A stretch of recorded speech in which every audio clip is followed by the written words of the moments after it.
ونصلی علی رسولہ الکریم اما بعد۔ پارہ نمبر 4 سورہ آل عمران، آیت نمبر 192 اعوذ باللہ من الشیطان الرجیم، بسم اللہ الرحمن الرحیم۔ ربنا انک من تدخل النار فقد اخزیتہ وما للظالمین من انصار۔ ربنا اننا سمعنا منادیا ینادی للایمان ان آمنوا بربکم فآمنا ربنا فاغفر لنا ذنوبنا وكفر عنا سيئاتنا وتوفنا مع الأبرار ربنا وآتنا ما وعدتنا على رسلك ولا تخزنا يوم القيامة إنك لا تخلف الميعاد۔ صدق اللہ العظیم۔ کل کے سبق میں اللہ تعالیٰ نے اولو الالباب عقل مندوں کی کچھ صفات ذکر فرمائیں، جس میں سب سے پہلے نمبر پر ارشاد فرمایا تھا کہ وہ لوگ ہر حال میں اللہ کا ذکر جاری رکھتے ہیں، چاہے وہ کھڑے ہوں، چاہے بیٹھے ہوں، چاہے لیٹے ہوں، ہر حالت میں اللہ کا ذکر جاری رکھتے ہیں۔ دوسرے نمبر پر ارشاد فرمایا کہ وہ غور و فکر کرتے ہیں آسمانوں کی تخلیق میں، آسمانوں کے بنانے میں، زمین کے بنانے میں، اور پھر سب چیزوں کے اوپر غور و فکر کرنے کے بعد وہ یوں کہتے ہیں ربنا ما خلقت ھذا باطلا، اے ہمارے اللہ، آپ نے کوئی چیز فضول پیدا نہیں کی، سب چیزیں کسی نہ کسی کام کی ہیں، اور کچھ بھی نہیں۔ بڑے بڑے فائدے ہیں، ہر چیز کے اندر اللہ پاک نے بڑے بڑے راز چھپا رکھے ہیں، ہر چیز انسان کے لیے عبرت کا سامان ہے، اللہ کی ذات کا پتہ بتاتی ہے۔ تو وہ آخر میں کہتے ہیں سبحانک، آپ کی ذات بالکل پاک ہے،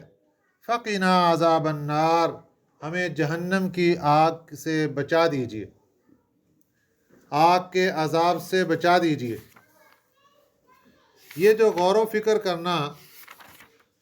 آسمان و زمین کی تخلیقات میں، بنانے میں غور و فکر کرنا، اس کے بہت سے فائدے ہیں۔ حضرت حسن بن عامر رضی اللہ تعالیٰ عنہ فرماتے ہیں میں نے بہت سے صحابہ اکرام سے یہ سنا،